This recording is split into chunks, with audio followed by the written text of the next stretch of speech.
Mari kita masuk di dalam doa. Tuhan, kami berdoa supaya Engkau memberkati perenungan pada malam hari ini. Berkati baik hamba-Mu yang akan menguraikan, menjelaskan, berkati setiap kami yang mendengarkan. Kami berdoa supaya berita, pesan yang ada di dalam kitab Keluaran ini bisa menjadi berkat bagi kami semua, bagi gereja-Mu. Dan kami tahu apa yang harus kami lakukan di dalam dunia ini selagi kami masih hidup. Terima kasih Tuhan, Kau memberkati saat-saat di depan ini. Tuhan yang memimpin, Tuhan berikan anugerah-Mu. Demi Yesus Kristus kami berdoa. Amin. Jadi saudara, ini kitab Kejadian itu sudah pernah kita bahas ya. Jadi saya nggak akan mengulangi lagi. Ada beberapa kitab dalam Perjanjian Baru yang kita sudah pernah bikin introduksinya. Jadi kita hari ini akan memulai dengan kitab Keluaran ya. Sekali lagi kitab Kejadian, saudara bisa search sendiri di YouTube itu. Kalau sudah search nama saya lalu ada di sana. Kalau saya nggak salah ingat judulnya adalah pada mulannya gitu ya. Pada mulannya, pokoknya ada pada mulannya gitu. Silakan mendengarkan introduksi kitab Kejadian di sana. Nah, kita hari ini akan masuk ke dalam kitab Keluaran. Jadi seperti kita sudah pernah mengatakan, ada kitab-kitab yang panjang dan ini indeed adalah kitab yang panjang. Itu sebetulnya ini sampai 3 kali pemahaman Alkitab juga masih bisa dijelaskan ya, karena ini kitab yang cukup padat. Tapi karena kita memberikan batasan setiap kitab punya 1 kali pertemuan ya, regardless. Ini kitab yang panjang, kitab yang pendek, nabi besar, nabi kecil, ya, surat yang panjang atau surat yang pendek, kita tetap 1 kali untuk 1 kitab atau 1 surat. Jadi hari ini pun kita akan membahas ini di dalam 1 kali pertemuan saja. Nah, so kalau sudah membuka di dalam kitab Keluaran, ya ini sudah akan melihat buku ini secara kasar bisa dibagi menjadi 3 bagian, ya, 3 bagian besar. Yang pertama itu adalah pasal 1 sampai 15, ini bicara tentang bagaimana bangsa Israel itu dibebaskan dari penindasan Mesir, ya. Itu bagian yang pertama. Bagian yang kedua itu adalah bagaimana bangsa Israel ini mengembara di padang gurun. Nah, itu sudah bisa baca mulai masih di dalam pasal 15 sampai kepada pasal 18, ya. Lalu kemudian bagian terakhir ini adalah apa yang disebut dengan pengalaman di seputar Sinai, Gunung Sinai, itu mulai pasal ke-19. Jadi 3 bagian ini ya. Sekali lagi pembebasan dari Mesir, lalu kemudian perjalanan di padang gurun, dan ketiga itu adalah pengalaman di Gunung Sinai. Ini adalah pembagian yang standar by the way ya untuk kitab Keluaran ini. Dan kita akan membahas di dalam bagian yang pertama di sini ya, yaitu tentang pembebasan ini. Nah, seperti kita tahu ya, ini cerita kitab Keluaran ini menginspirasi dari zaman ke zaman, karena dari zaman ke zaman kita juga menghadapi persoalan yang sama. Manusia itu berurusan dengan problem of oppression, ya, penindasan, ya. Ada tirani di situ, ada diktator, apapun itu ya, nggak harus selalu manusia, nggak harus selalu Hitler, ya. Bisa saja diktatorship daripada uang, misalnya, itu semacam oppression juga sebetulnya sudah terselubung, tapi nggak dalam bentuk manusia. Mungkin kita juga bisa diopres oleh hobi kita sendiri misalnya begitu ya, sampai kita menjadi addicted, sampai kita menjadi kecanduan, sampai kita nggak bisa keluar daripada situ. Mungkin kita sedang kuasai oleh tirani perasaan kita sendiri yang selalu menjadi tuan dan kita nggak bisa mengendalikannya. Ini kind of tirani lah, saya intinya gitu. Ini kan terulang terus di dalam kehidupan manusia ya, berulang terus. Dan karena itu juga cerita dari atau message pesan daripada Exodus ini ya bisa menjadi selalu relevan ya di tempat manapun, di saat atau waktu kapanpun, ini bisa menjadi satu pesan yang selalu relevan di dalam hal ini ya.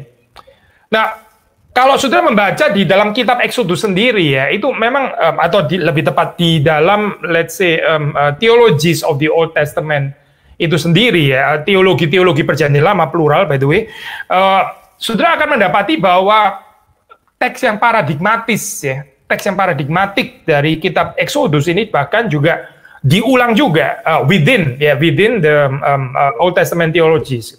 Misalnya salah satu pengulangan yang paling dekat gitu ya, ini kalau sudah membaca di dalam Yosua ya, Yosua pasal yang keempat ya, saya baca 22 ya, saudara. Maka haruslah kamu beritahukan kepada anak begini, Israel telah menyeberangi sungai Yordan ini di tanah yang kering.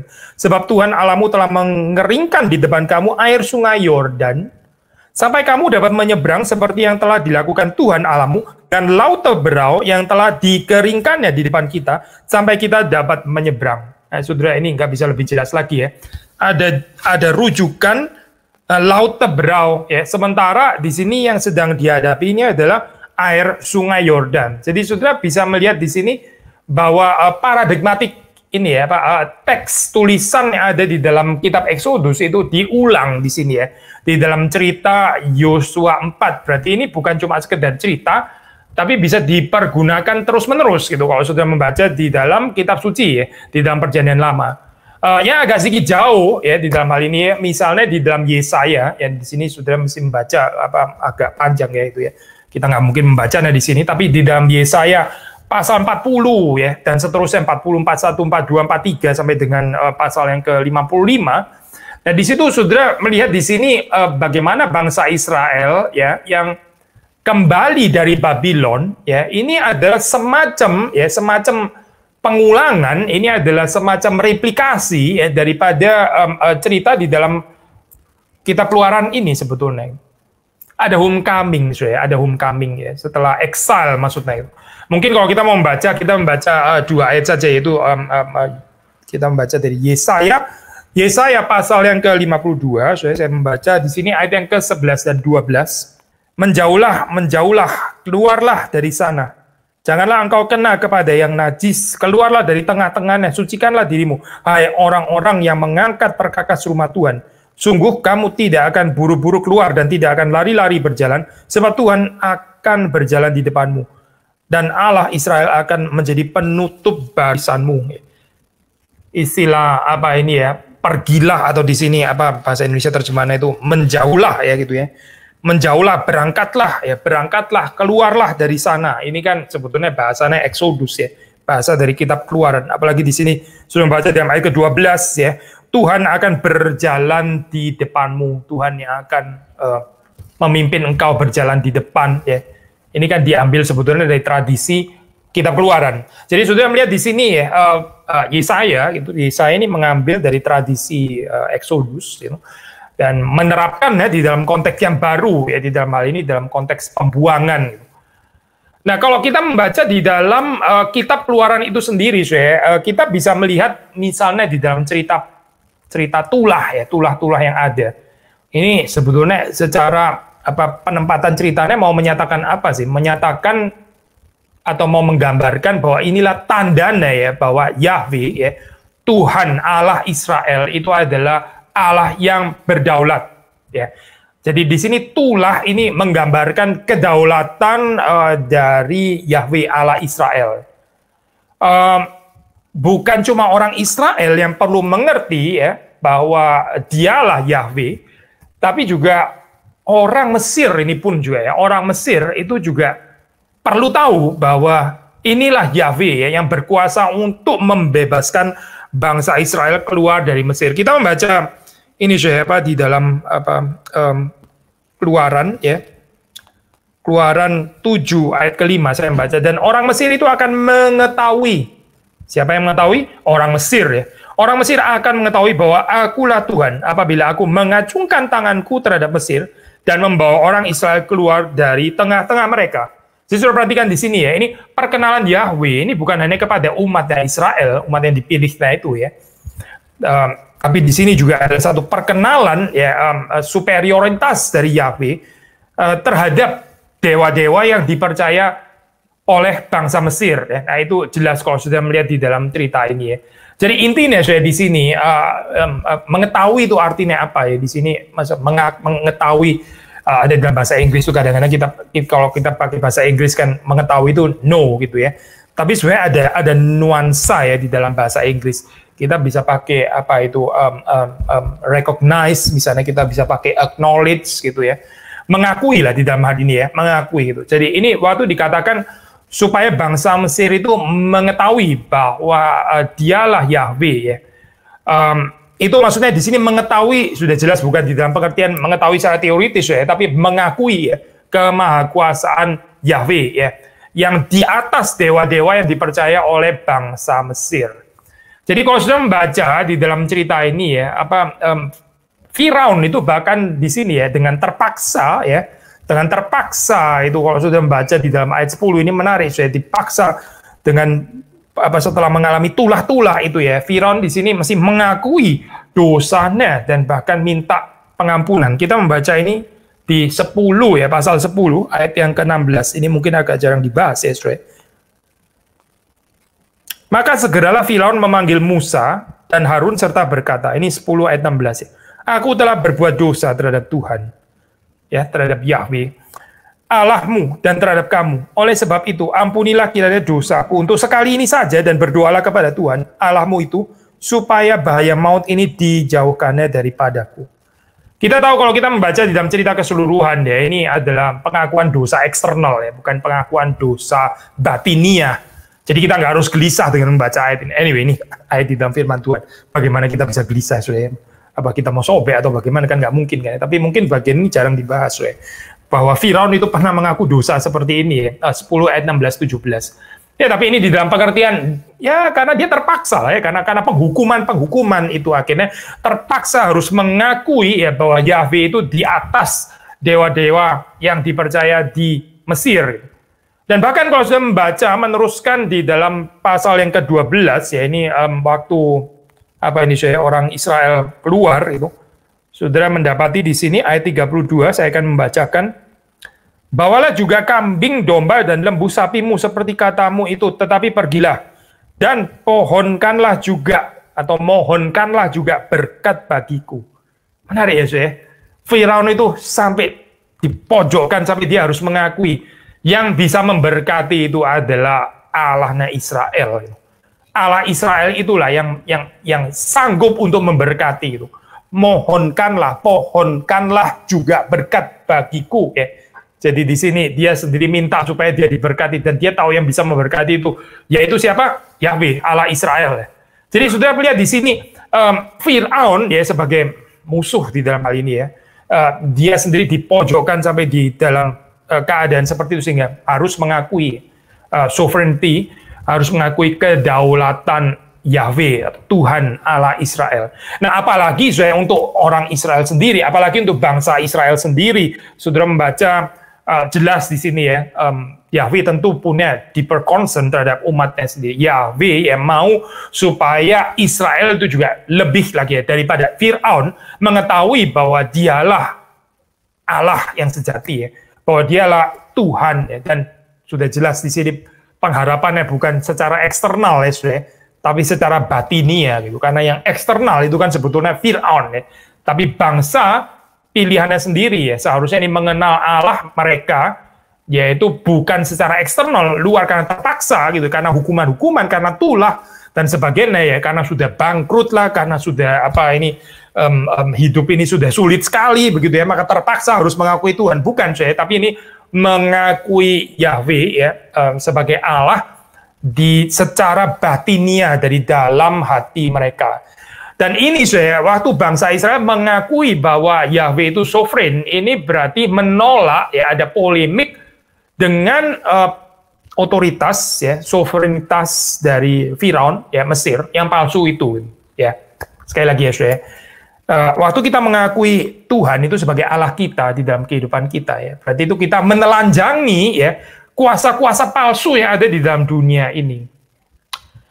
Kita nggak bisa mengakui Tuhan itu tanpa ini, tanpa polemik ini ya. Makanya nggak ada sintesis ya, nggak ada sintesis ya. Nah, kita mengakui kedaulatan Tuhan ya di satu sisi, tapi juga saya percaya sih kedaulatannya orang-orang kaya, karena mereka yang support gereja gitu misalnya ya. Jadi Yahweh dan uang, Yahweh dan kenalan orang-orang penting, Yahweh dan itu bukan keluaran saya, bukan. Keluaran itu adalah polemical ya, terhadap kuasa-kuasa yang menempatkan diri itu di atas seperti seolah-olah mereka itu adalah Allah. Seperti Firaun, berlagak menjadi seperti Allah, padahal mereka bukan Allah sebetulnya gitu. Kesombongan daripada orang-orang yang punya power seperti itu saya, itu yang sedang dibongkar di dalam kitab Keluaran. Maka tidak heran saya ini, sekali lagi kalau message daripada kitab Keluaran ini seperti selalu relevan ya, meskipun kita harus berhati-hati ya supaya tidak jatuh kepada ini model teologi pembebasan yang akhirnya terus kemudian lebih di-inspired daripada Marxisme, neo-Marxisme,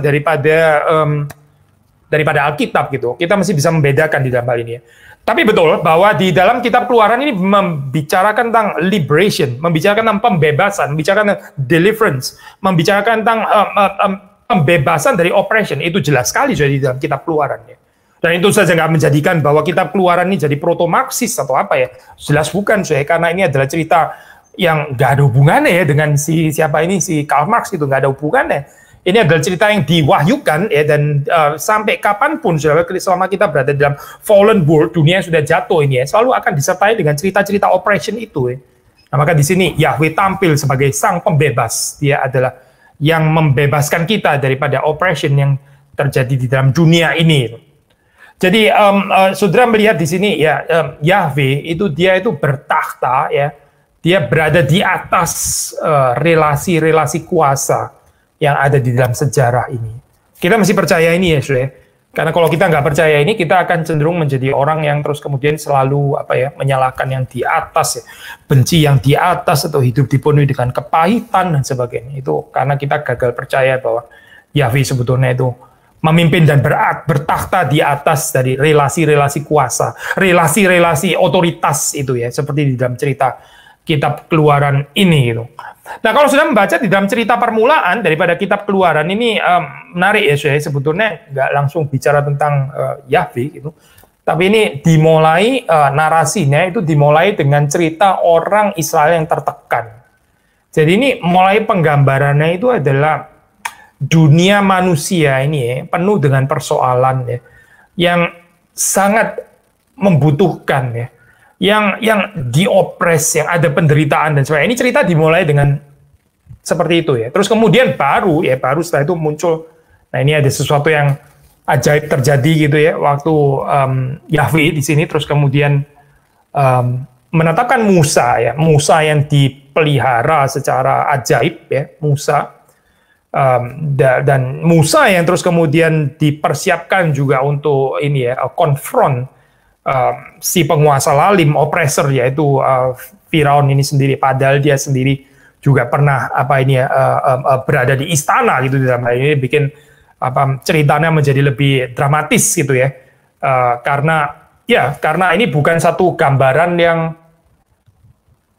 simple gitu ya, tapi di dalam istilahnya ya, ini dia tadi ya, relasi-relasi power yang rumit ya di dalam dunia manusia, di mana Musa di sini ya dipanggil, justru ditarik, dan dia memilih ya, kalau kitab Ibrani, surat Ibrani itu mengatakan dia memilih untuk menderita bersama dengan umat Allah daripada menikmati kesenangan Mesir yang sementara itu ya.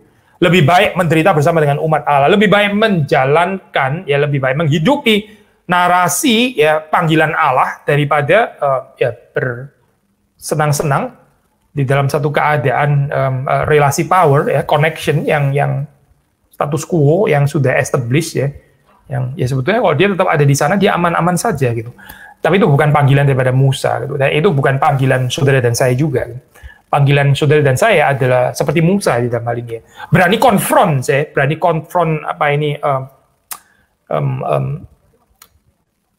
kuasa-kuasa atau jejaring kuasa yang memutlakkan dirinya itu ya.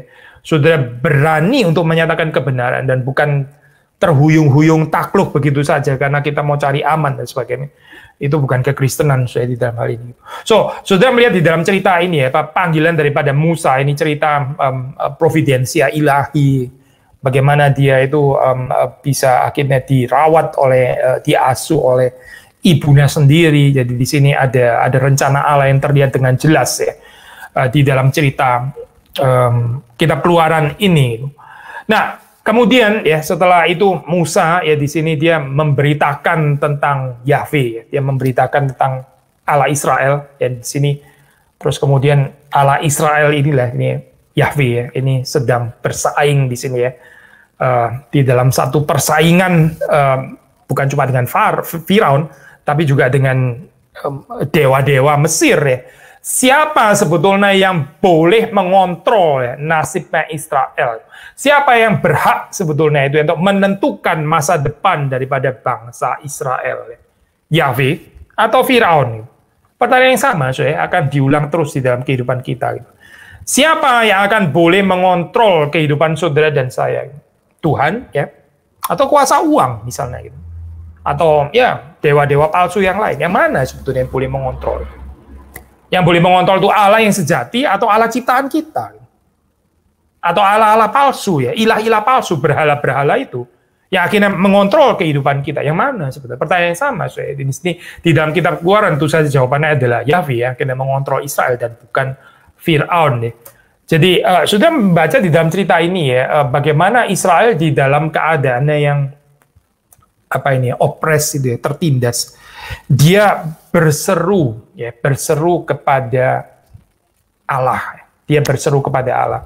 Nah, ini kita khususnya ini di dalam tradisi reform ya, di dalam tradisi reform kan seperti saudara tahu kita kan ini sangat menekankan yang berinisiatif itu selalu adalah Allah kan, bukan manusia. Nggak mungkin manusia itu berinisiasi duluan. Terus kemudian baru Allah itu merespons ya. Termasuk juga sebetulnya di dalam cerita Exodus ini cukup jelas kok bahwa ini inisiasinya itu adalah tetap dari Allah begitu ya, dengan cerita bagaimana Musa dipeliharakan dan sebagainya. Cuma kalau sudah membaca ya di dalam hal ini ya, even waktu kita percaya ini ya, inisiasi ilahi dan sebagainya. Ini bukan berarti nggak memberikan tempat kepada yang tertindas itu untuk berseru kepada Allah. Sekali lagi ya, bukan berarti karena kita percaya Allah itu adalah Allah yang inisiatif, lalu terus kemudian kita menjadi yang pasif gitu ya, menunggu, nggak boleh berseru gitu ya, tunggu Tuhan panggil dulu. Baru justru waktu kita bisa berseru itu sendiri juga adalah tanda dari panggilan Allah kan sebenarnya. Nah, saudara kalau mau membandingkan ini misalnya dalam cerita yang terkenal itu ya, Prodigal Son. Prodigal Son itu kan anak yang bungsu itu ya, kan akhirnya kembali kepada bapaknya gitu ya. Ini seperti dia inisiatif gitu ya, seperti ya dia nggak menunggu ayahnya itu menjemput dia, memang ayahnya memberikan space kepada dia. Gitu.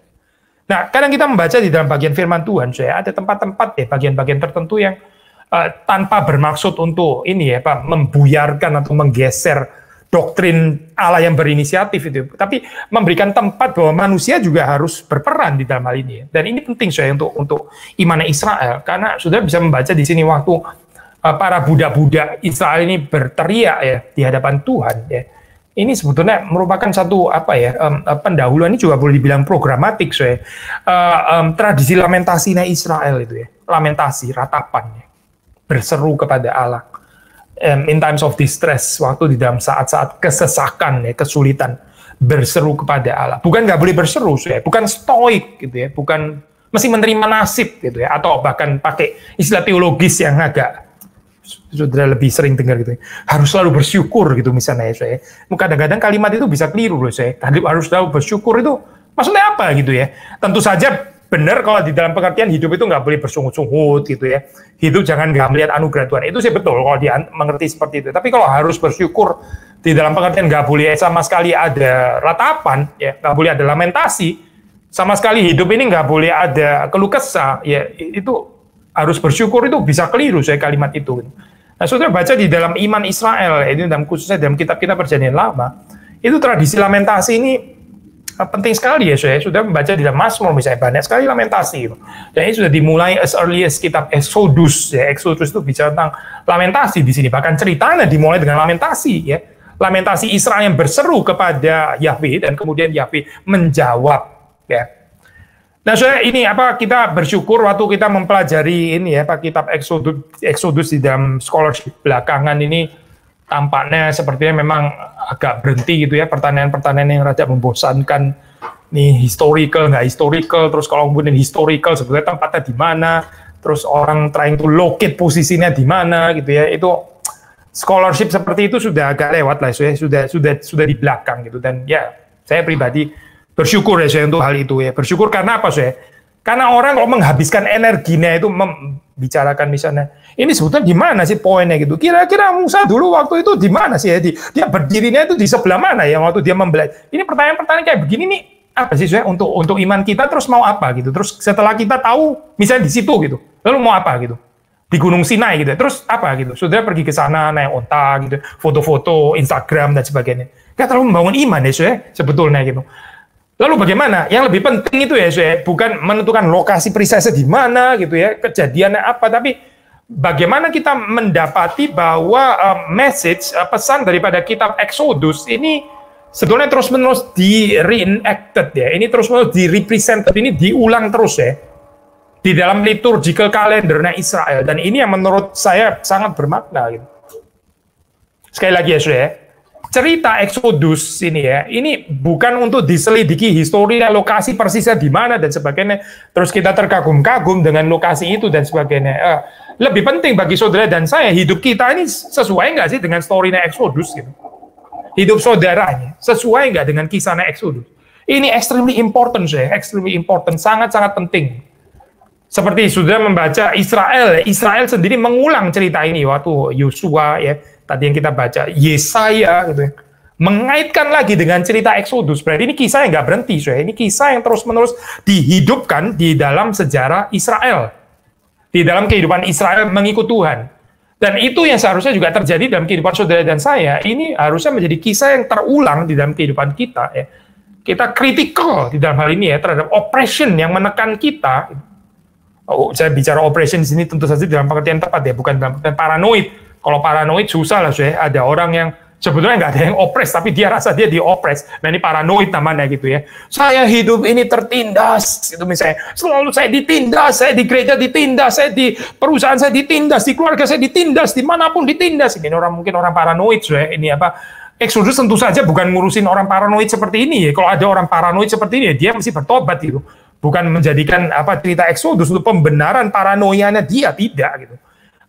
Tapi kita tahu sih di dalam hidup ini memang betul-betul ada penindasan gitu, ada oppression yang mungkin sekali lagi bukan dalam bentuk Firaun, tapi dalam bentuk yang lain sehingga kita ini nggak bisa menghidupi Injil ini dengan bebas ya. Nah itulah oppression itu saya apa gitu ya, kita mesti cari tahu di dalam kehidupan kita di mana kitab Keluaran ini bisa sekali lagi ya direpresented, diulangi lagi ya ceritanya karena akan membawa deliverance yang sama di dalam kehidupan saudara dan saya. Jadi kita melihat di dalam pattern atau ini ya apa ini sequence di situ ada pertama kan ini saudara membaca ada ratapan, ada teriakan gitu ya, teriakan daripada budak-budak Israel yang tertindas. Terus kemudian ini diubah ya setelah Yahweh membebaskan. Ini diubah menjadi satu pujian yang memuliakan Allah. Pujian doksologis, ya. Ada celebration, ada perayaan, ya. Ada ucapan syukur. Ya, ini pattern yang nggak asing ya. Kalau sudah membaca di dalam Yohanes kan juga dikatakan bagaimana itu apa sengsara itu ya, penderitaan itu terus kemudian menjadi sukacita gitu kan ya. Ini apa satu pattern yang sebetulnya sangat common ya, bukan cuma di dalam Perjanjian Lama tapi juga di dalam keseluruhan apa ini whole biblical theology. Allah ya, Allah yang di dalam cerita Exodus itu ya, Allah yang di sana itu ya, juga adalah Allah yang sama ya di dalam kehidupan kita sekarang, Allah yang sama, Allah yang memungkinkan terjadinya pembebasan ya, keluaran di dalam kehidupan kita sekarang ya, dan bukan cuma kita secara pribadi ya, tapi juga kita melihat secara apa ini namanya katakanlah skop yang lebih luas ya. Ini bukan cuma tentang me and my family, bukan, tapi juga tentang kehidupan ini. Jadi ini sekali lagi menjadi satu story yang tidak berhenti menginspirasi ya dari zaman ke zaman. Bagian yang kedua, kita bicara tentang covenant ya di sini ya. Kita bicara tentang covenant gitu. Ini termasuk salah satu profil teologi yang penting kan di dalam kitab Keluaran. Menarik, kalau sudah melihat ini juga sudah pernah saya singgung di dalam khotbah ya. Israel kan tadinya diperbudak ya. Ini slavery, ini perbudakan. Terus mereka dibebaskan. Oh, dibebaskan apa sih? Dibebaskan itu bukan untuk masuk kepada autonomi, bukan ya, bukan. Autonomi itu bukan ajaran kitab suci, bukan. Ini bukan dibebaskan dari perbudakan terus kemudian untuk apa ya menentukan nasib sendiri begitu ya. Saya pernah pakai istilah mungkin agak provokatif ya. Sebetulnya kita bicara from slavery, from worldly slavery ya, to apa ini cuy, to holy slavery ya. Kalau kalimat ini terlalu provokatif untuk saudara kita ganti lah. Intinya begini cuy, ini dibebaskan untuk diikatkan kepada Yahweh. Tadinya Israel itu terikat kepada Fir'aun yang kejam itu, yang opresif ya. Sekarang Israel memasuki kehidupan yang baru dengan diikatkan kepada Yahweh. Bukan dibebaskan untuk nggak ada ikatan, nggak ada ikatan, itu sebetulnya tetap ikatan lama. Orang yang hidupnya itu autonomos, ya, autonomi, ini ya, autonomus, itu sebetulnya tetap terikat dengan dirinya sendiri gitu. Orang yang betul-betul bebas itu adalah yang memasuki relasi covenantal, ya, relasi perjanjian dengan Yahweh. Itu yang betul-betul bebas sebetulnya. Tapi yang mau ditekankan di sini ya, saudara perhatikan ya, dari ikatan dunia ini menjadi ikatan bersama dengan Tuhan yang Maha Baik. Itu saya maksudnya. Jadi, saudara melihat ada shift di sini ya. Jadi, jangan mengerti pembebasan itu hanya di dalam pengertian freedom from, ya. Tapi freedom for apa gitu. Ini dibebaskan untuk apa? Nah, kalau saudara membaca di dalam Exodus kan jelas ya. Dibebaskan supaya bisa beribadah kepada Tuhan di padang gurun, ya. Di Gunung Sinai gitu kan. Ini apa? Jadi ada covenant di sini, ada ikatan perjanjian ya dengan Allah Israel. Israel dengan Allah, yaitu dengan Yahweh. Nah, kalau sudah melihat di dalam apa ini strukturnya, sudah mendapati apa ini bagian pertama di situ kan cerita apa itu di cerita bagian awal daripada Exodus ini ya 1 sampai 15. Ya, terus kemudian saudara mendapati di situ ada certain perhentian ya di sini ya. Perhentian yaitu perjumpaan di Sinai ya, perjumpaan di Sinai. Ini bagian yang penting itu di dalam Exodus ya. Lalu terus kemudian berjalan lagi ya. Itu berjalan lagi. Jadi tadi setelah bangsa Israel dibebaskan, mereka itu berjalan gitu ya. Ini mengembara ya. Bahasa Indonesia terjemahannya mengembara. Mengembara pilgrim ya, ini apa seperti musafir gitu, atau istilah yang lain sojourn ya, ini apa berjalan mengembara gitu. Terus kemudian berhenti di Sinai ya. Terus kemudian ceritanya disambung lagi dengan another pengembaraan nih, sampai kepada promised land itu, sampai kepada apa ini tanah perjanjian ya. Jadi saudara melihat di sini ceritanya dibebaskan ya, mengembara, terus kemudian berhenti ya, ini ada di Sinai. Lalu kemudian masuk lagi kepada pengembaraan sampai masuk kepada tanah perjanjian ya. Nah, sekali lagi ya saya tadi kita mengatakan kita nggak tertarik dengan ini lokasi penyelidikan lokasi ya. However ini ya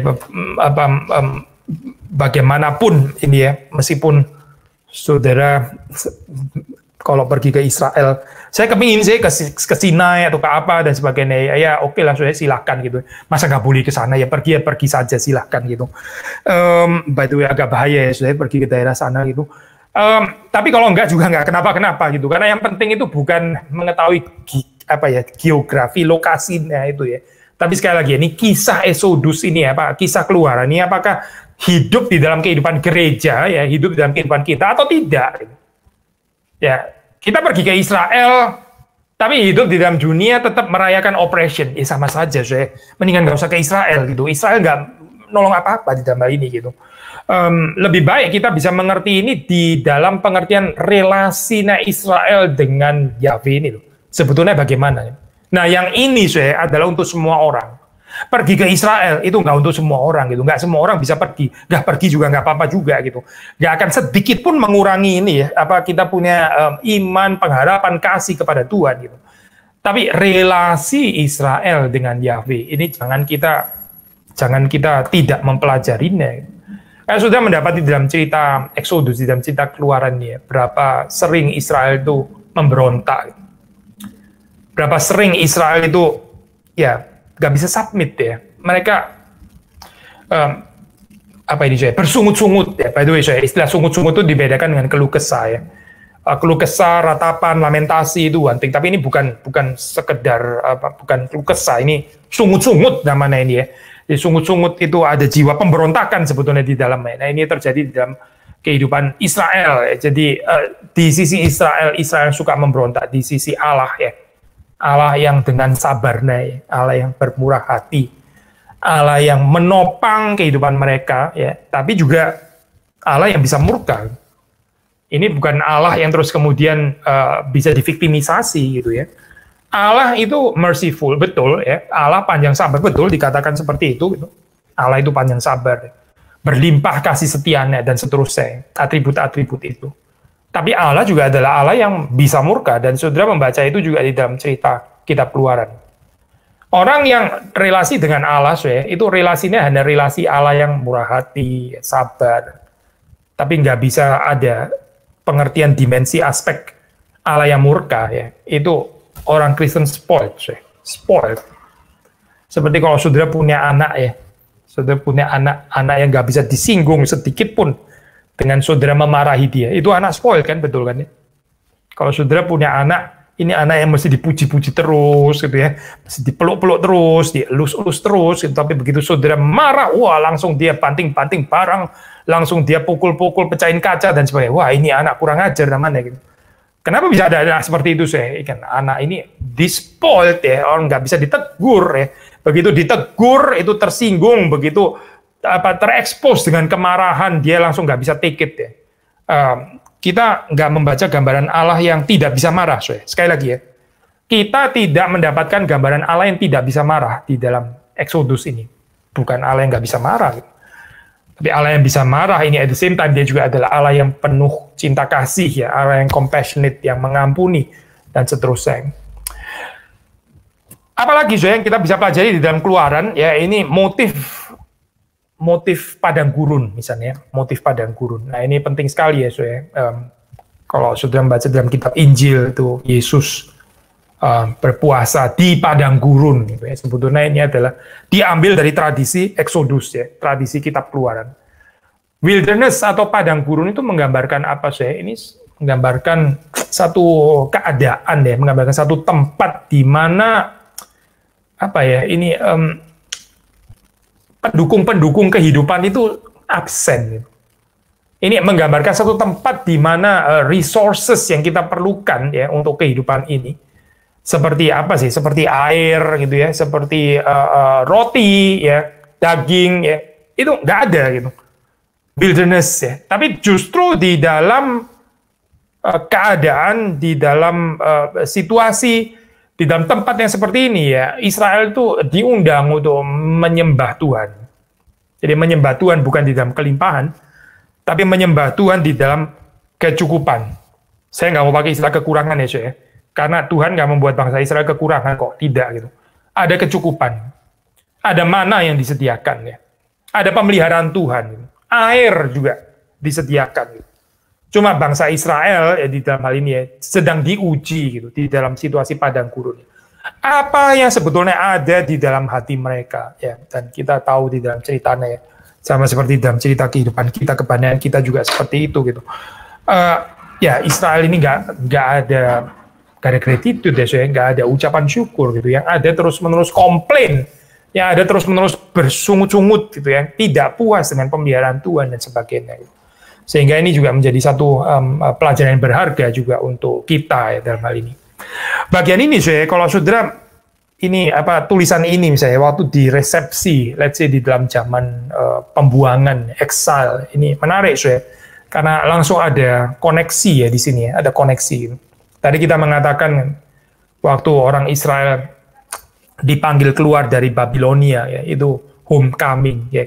Ini seperti reenactment cerita Exodus kan, deliverance ya, dari exile terus kemudian homecoming ya. Ini menjadi satu pengulangan sebetulnya cerita daripada Keluaran itu. Nah, saudara bisa bayangkan ini ya kitab Keluaran ini waktu diresepsi di dalam zaman ini, zaman pembuangan dia. Saudara bisa langsung mengaitkan bagaimana Israel pasti akan memikirkan keadaan mereka ini ya, pengalaman terbuang ini ya. Seperti seperti itu Israel waktu dijajah oleh Mesir itu. Mirip sekali ya dalam keadaan seperti ini, sehingga refleksinya itu bisa langsung di dalam hal ini ya. Sekali lagi ya, waktu orang Israel ya, bangsa Israel berada di pembuangan ya, mereka bisa connect dengan memori ini ya yang di belakang yang sudah dicatat ini ya, yaitu apa sih? Ya ini peristiwa Israel yang pernah diopres ya. Bondage perbudakan di bawah Mesir, ya, di bawahnya Firaun yang opresif itu. Nah, di sini juga ada kemiripan seperti kayak pengalaman wilderness, pengalaman padang gurun. Ya, ini di sana saya nggak ada bait suci, ya. Nggak ada tempat untuk beribadah. Kota sih ada ya, kotanya orang asing tapi bukan Yerusalem, bukan kotanya orang Israel, bukan kota yang dibangun oleh Israel, tapi ini kota asing, kotanya orang yang tidak mengenal Tuhan. Lalu juga tanpa kerajaan, namanya aja ini kok apa, tertawan gitu kan, tertawan, terbuang. Ini kingdom itu collapse gitu. Ini bukan saja terpecah dua ya, kerajaan utara selatan, tapi ini lebih daripada itu, sudah betul-betul hancur ini apa, kerajaan itu ya. Waktu di dalam zaman pembuangan. Jadi saudara perhatikan di sini ya, waktu Israel mengalami itu, ini cerita Exodus pasti akan sangat membekas ya, sangat berarti di dalam memberikan pengharapan ya. Nanti kita akan bahas ini ya. Nanti kalau kita baca di dalam Yesaya ya, Yeremia itu ada certain menarik saya ini apa, theologies of Old Testament ini ya, ada certain apa ya, relativisasi daripada the Old Exodus story, ada cerita dari New Exodus ya. Ini adalah keluaran yang baru ya, bicara tentang covenant ya, ada bicara Old Covenant, ada New Covenant ya, Yeremia misalnya gitu. Nah, nanti kita kalau akan ada waktunya kita membahas di dalam perspektif ini ya, kitab nabi-nabi. Tapi sekali lagi intinya adalah kita mau mengatakan di dalam ini ya, di dalam masa pembuangan ini ya, itu Israel betul-betul bisa menghidupi pengharapan dari ini apa itu kitab Exodus ya. Maksudnya paralelismenya itu sangat kuat. Yet sekali lagi ya, dengan ada relativisasi pembaruan ini ya, message ya, bukan lagi the old Exodus tapi the new Exodus ya. Tapi saya nggak mau bahas bagian ini sekarang, kita akan bahas nanti waktu kita sampai kepada kitab nabi-nabi besar gitu. Ini juga bisa dimengerti bukan hanya di dalam pengertian yang lokal untuk Israel saja gitu ya, tapi ini juga bisa dimengerti apa power of chaos ini apa ini kehancuran ya, apa di dalam pengertian exile ya, di dalam pengertian yang cosmical, di dalam pengertian yang lebih luas gitu. Nah, saudara membaca sebetulnya salah satu profil daripada Genesis itu kan ini ya, against the power of chaos kan sebetulnya. Jadi ini bukan nggak ada kaitannya gitu ya. Bagaimana keadaan Israel yang chaotic gitu ya, maksudnya tanpa kerajaan ya, tanpa tempel ya, tanpa kota yang dibangun sendiri gitu ya, di dalam keadaan exile seperti ini kan chaotic power sebetulnya gitu ya. Jadi theology of creation, new creation ya, ini memberikan pengharapan yang segar untuk apa untuk Israel gitu. So kita membaca di dalam masa pembuangan ini adalah satu momen di mana resepsi daripada kitab Keluaran ini akan menjadi sangat hidup gitu ya, karena Israel berada di dalam situasi seperti itu. Tadi kita mengatakan bahwa Yahweh ya, selama bangsa Israel di wilderness, di padang gurun itu meskipun keadaan sangat pas-pasan ya, tapi senantiasa cukup ya, nggak kekurangan ya. Bahkan pakaian yang dipakai itu ya dijanjikan nggak rusak ya, karena nggak ada toko supermarket pakaian ya, saya nggak ada di sana gitu. Sandal yang dipakai juga nggak akan rusak ya. Jadi ada pemeliharaan Tuhan yang nyata sebetulnya dalam hal ini ya, terhadap bangsa Israel. Dan mana juga merupakan satu motif yang penting ya. Ini seperti sudah tahu, ini mendapatkan apa itu fulfillment ya, itu di dalam diri Yesus Kristus ya, sebagai the bread of life ya. Itu waktu Yesus menyebut dirinya sebagai roti hidup, itu bukan tanpa motif mana yang ada di dalam apa ini kitab Keluaran ya. Kalau kita mau mengaitkan ini, kita bisa belajar beberapa message ya, misalnya ini ya, kita seringkali juga nggak merasa bahwa Kristus itu cukup di dalam kehidupan kita ya. Kita sudah ada Yesus Kristus di dalam hidup kita, tapi kita seperti orang Israel, kita merasa Yesus bukan segalanya. Kita masih kepingin Yesus plus ya. Kalau orang Israel kepingin mana plus daging, plus ini, plus apa ya, plus itu apa, culinary experience yang waktu di Egypt itu, yang waktu di Mesir ya. Mereka kepingin ini dan itu dan sebagainya ya. Seperti juga di dalam kehidupan kita ya, kita bisa nggak mencukupkan diri dengan kehadiran Tuhan Yesus di dalam hidup kita. Gitu. Jadi cerita ini sudah melihat deh, seperti kayak terulang terus gitu.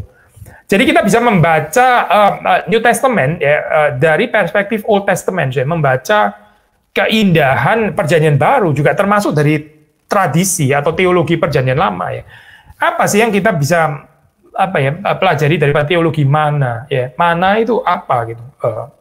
Ya mana nggak boleh serakah ya, harus setiap hari ya. Setiap hari itu mengambilnya itu setiap hari.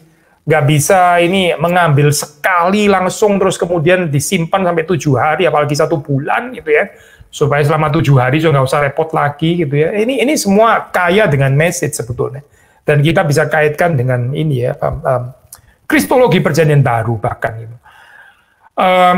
Tapi introduksi ini kitab introduksi ini introduksi dari kitab Keluaran hari ini sudah melihat di dalam cerita ini ya, bagaimana Yahweh itu panjang sabar ya menghadapi Israel yang nggak tahu bersyukur, yang nggak berterima kasih. Tapi terus kemudian Yahweh ini tetap memelihara Israel. Yahweh tetap generous, tetap berbelas kasihan kepada umatnya. Nah, perhatikan juga di dalam Exodus ada penekanan tentang Sabat. Ya. Nah, ini Sabat ini penting ya, saya ini sangat krusial ya. Sebenarnya tentu saja bukan cuma di dalam Keluaran. Sudah membacanya juga di dalam Genesis misalnya kan ya. Nah ini kalau di dalam di dalam teologi Perjanjian Lama ya, itu banyak scholars memberikan let's say label ini ya, label aliran teologi Priestley ya namanya saya.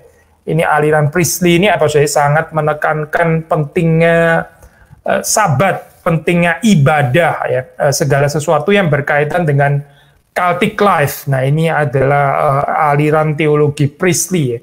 Dan saudara bisa mendapati di dalam Pentateuch itu ada ini ya, penekanan-penekanan yang menekankan bagian itu. Gak semuanya tentang ini ya, saya tentang urusan Priestley ini ya, tentang urusan Celtic life gitu. Ada hukum-hukum yang lain juga gitu dibicarakan, sangat kaya. Tapi ini definitely merupakan salah satu teologi yang penting ya, di dalam Pentateuch dan termasuk juga di dalam kitab Exodus. Jadi sudah membaca covenant tadi ya, covenant itu ada ikatan antara Yahweh dan Israel ya. Jadi dari sisi Yahweh itu memberikan dirinya untuk menjadi Allah Israel, dan Israel itu dipanggil untuk menjadi umatnya ya. Jadi di sini ada timbal balik di situ. Ada susah ya terjemahan bahasa Indonesia ya. Saya kalau dalam bahasa Inggris saya pakai istilah the making of covenant ya. Ini membuat perjanjian, mungkin istilah membuat kali ya. Mengikat ya. Mengikat perjanjian dengan dengan Yahweh memberikan perintah-perintahnya ya. Yahweh memberitahukan kehendaknya, perintah-perintahnya untuk ditaati oleh bangsa Israel ini ya, sehingga terjadilah ikatan perjanjian tersebut gitu. Nah di dalam hal ini yang penting itu adalah ini ya, perikop Sinai itu kalau sudah membaca di dalam Exodus ini adalah ya seputar pasal 19, 20, 21, 22, 23 dan 24 ya. Ini bicara tentang perikop Sinai ya. Sudah membaca di situ bagaimana di sini ada proklamasi daripada perintah-perintah ya, perintah-perintah Yahweh itu ya, yang paling crystallize yaitu di dalam Decalogue ya, Ten Commandments ini. Lalu kemudian bagaimana Israel itu berjanji di dalam hal ini ya untuk setia ya melakukan apa yang diperintahkan oleh Yahweh kepada Israel. Nah di situ kita bisa melihat di sini bahwa Torah di sini ya, di dalam pengertian yang sempit itu nggak bisa dipisahkan dari theology of covenant ya. Sekali lagi ya, Torah itu nggak bisa dipisahkan daripada theology of covenant. Ya, dulu saya di dalam scholarship yang ya menurut saya sudah agak lewat sih. Orang suka mencari center teologi dari Perjanjian Lama atau even the whole Bible, Perjanjian Lama, Perjanjian Baru gitu ya. Sebetulnya sulit ya, kalau kita mencari one single center apapun itu, entah saudara mengatakan covenant theology gitu ya, salah satu favoritnya orang reform, atau Torah theology gitu, atau saudara mengatakan Sabbath theology gitu ya, atau theology of creation. Sebetulnya nggak ada satu center pun yang bisa mewakili ini ya, keseluruhan kitab Perjanjian Lama gitu. Karena itu di dalam kesarjanaan yang lebih baru, orang biasa bicara tentang multiple center ya di sini. Jadi ini ada banyak centers ya. For sure, covenant itu termasuk salah satu center penting ya. Tapi seperti sudah melihat di sini ya, bukan cuma covenant kan di situ. Cerita Exodus sendiri ya, pembebasan itu sendiri ini juga penting gitu. Nama kitabnya saya dinamain Exodus. Jadi ini ya teologi dalam hal ini ya, bukan cuma covenant. Tapi juga teologi pembebasan itu sendiri penting saya di dalam kitab Exodus ya. Lalu yang aliran priestly tadi ya, yang berkaitan dengan cultic life ya, tentang tabernakel, tentang hidup beribadah kepada Tuhan, ya hidup kudus dan sebagainya. Ini juga aliran teologi yang penting juga. Jadi saudara melihat di situ ada rajutan ya sebetulnya, rajutan berbagai macam teologi ya plural di dalam kitab-kitab Perjanjian Lama, termasuk di dalam kitab Keluaran ini. Sehingga kalau kita harus mencari satu single teologi, the theology yang mendikte keseluruhan kitab ini ya, sulit gitu. Biasanya nanti kita akan masuk kepada model reduksionisme gitu ya, reduksionisme. Akhirnya kita jadi memaksa gitu waktu kita try to operate misalnya katakanlah dengan covenantal theology. Ya kalau saudara masih di kitab Exodus lumayan lah, saudara masih bisa operate dengan covenantal theology ya. Tapi misalnya waktu saudara bicara Kidung Agung, ya, saudara baca Kidung Agung and Covenant gitu, agak repot loh saya sebetulnya gitu.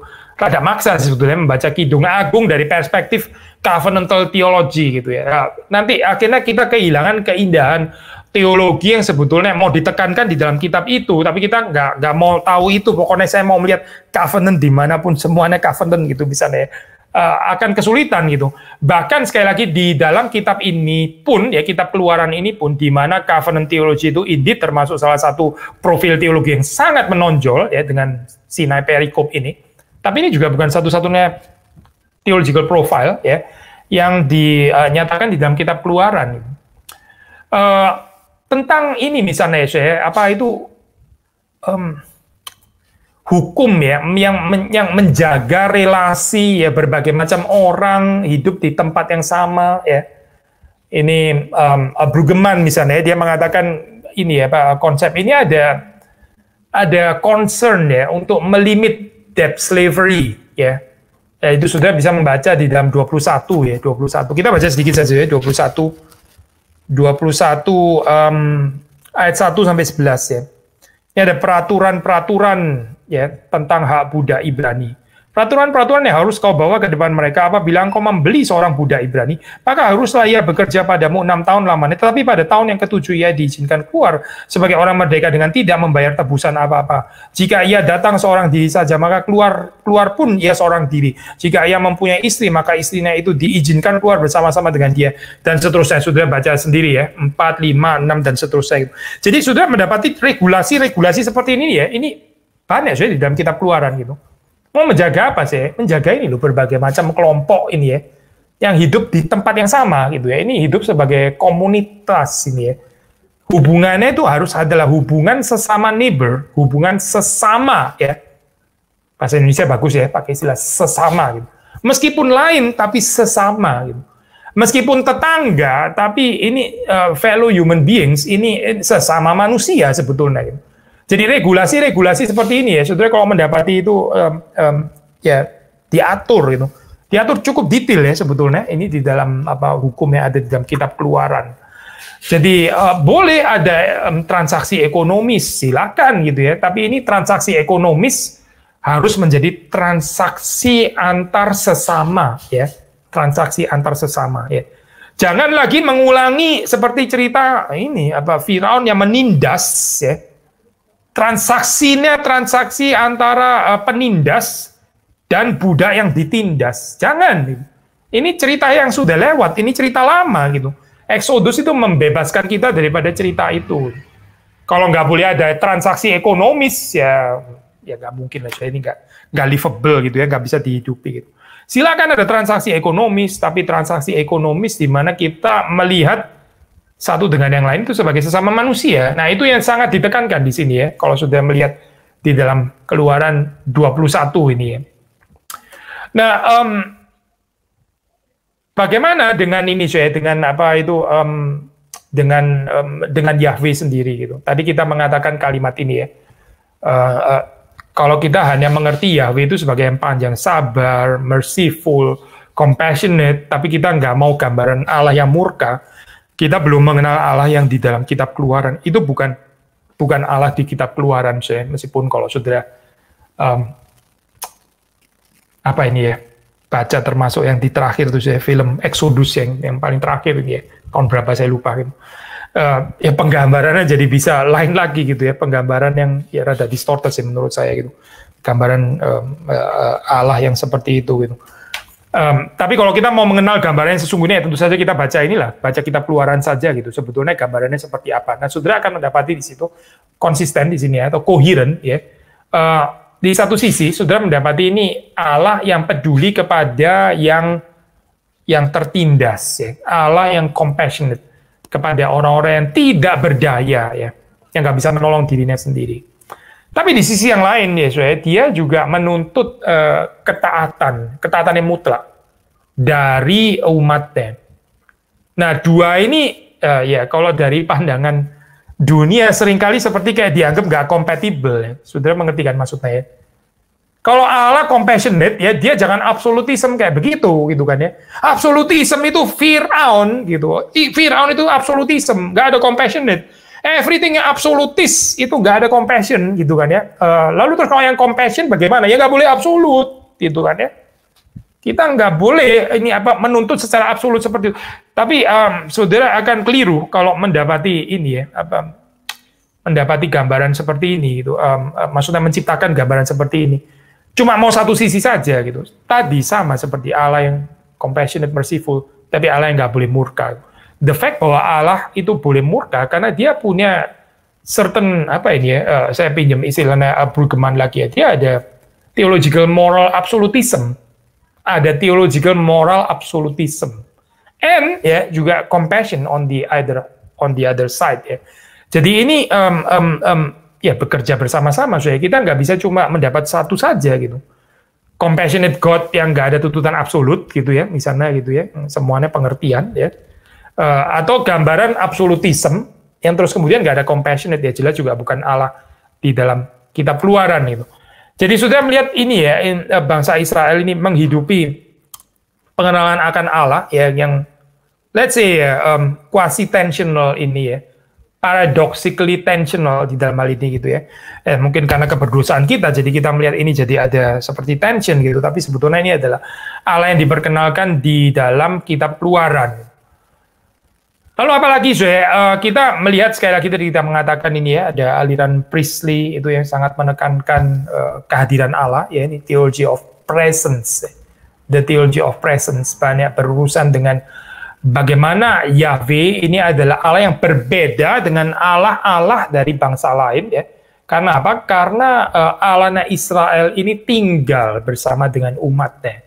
Dan di sini kita masuk kepada teologi tabernakel ini ya.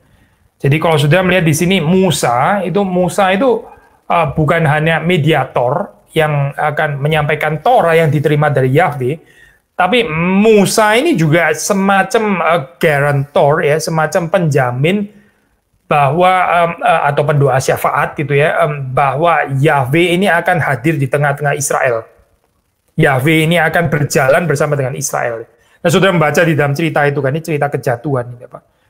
Golden calf di situ kan nyaris ya ini ya, hampir Yahweh nggak mau memimpin lagi, terus kemudian Musa menengahi, Musa bersyafaat minta Yahweh untuk kembali berjalan bersama dengan umatnya. Nah ini sudah melihat di sini ada penekanan theology of presence ya, yang sangat penting juga di dalam kitab Keluaran ya.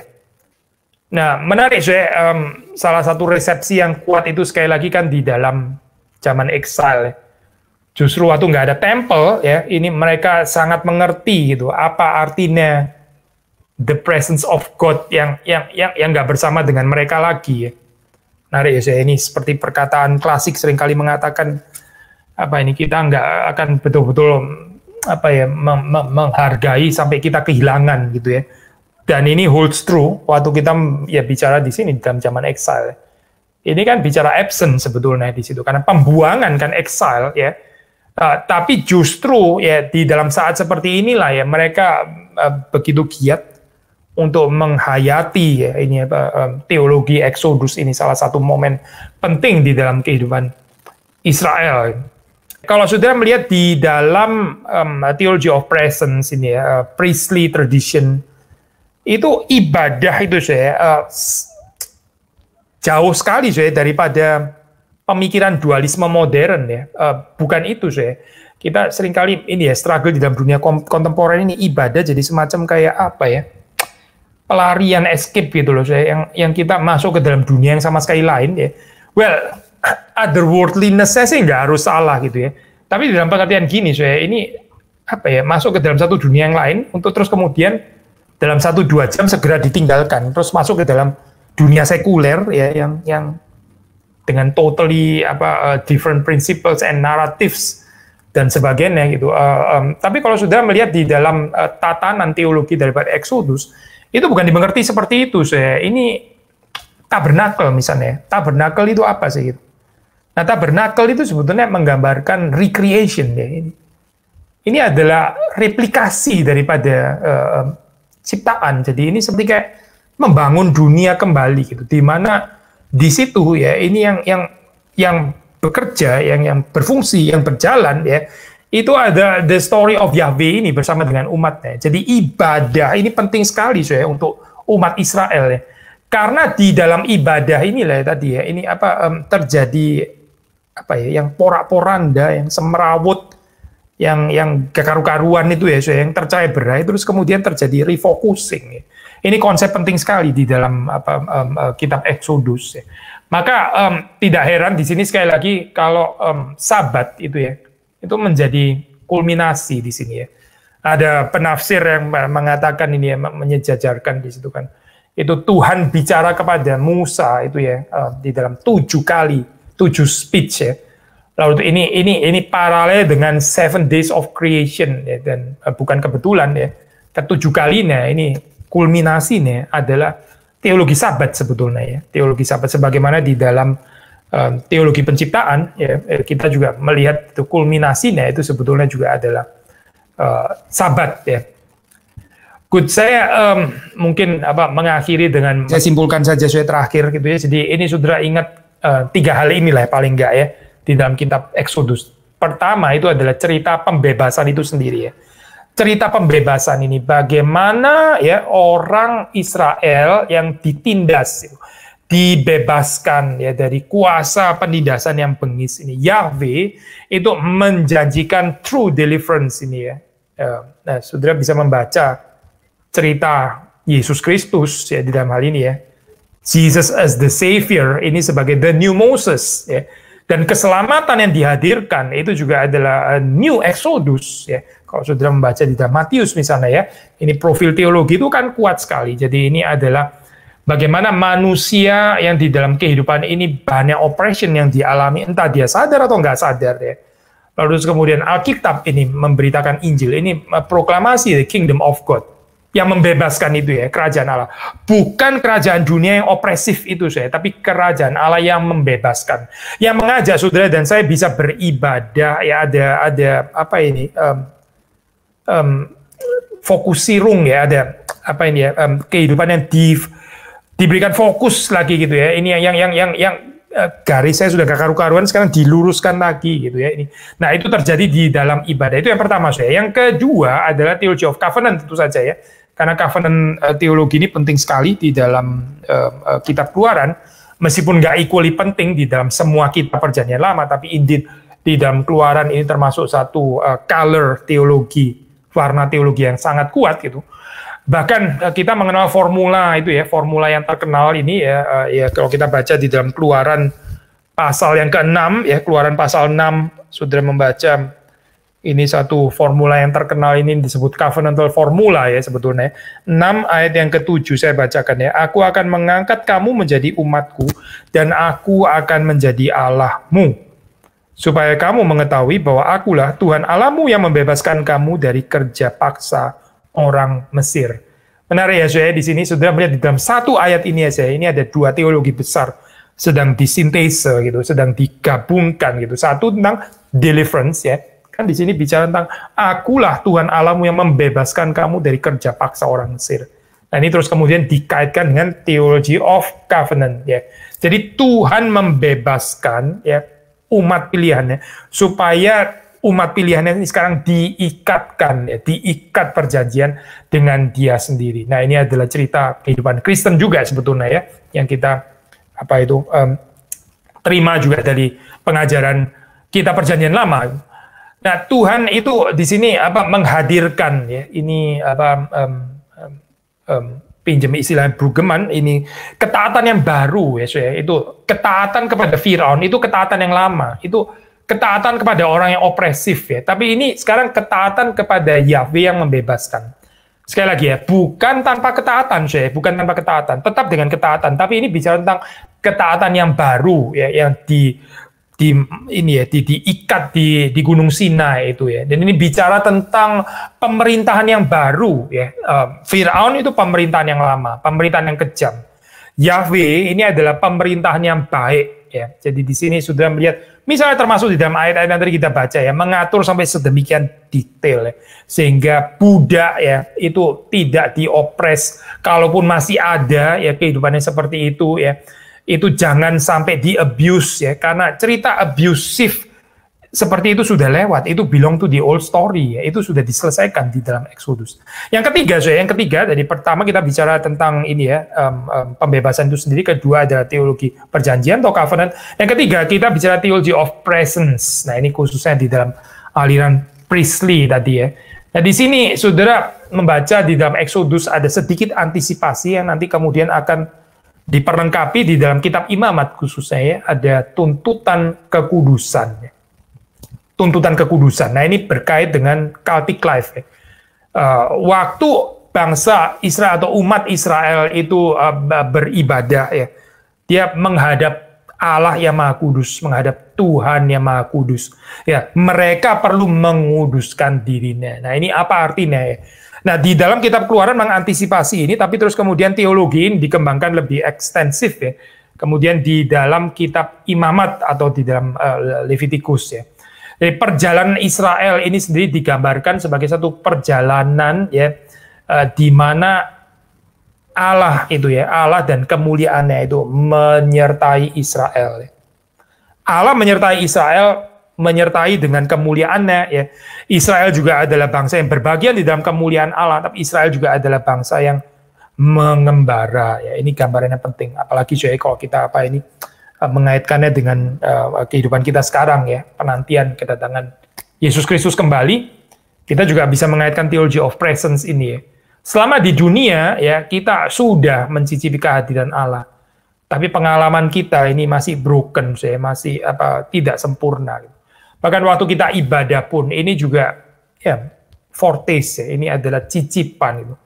Nanti kelak ya kita akan menuai dengan segala kepenuhan ya itu. God's very presence ini ya, God's glorious presence. Tapi selama kita di dalam dunia ya kita berjalan ya seperti Israel ya, sojourn.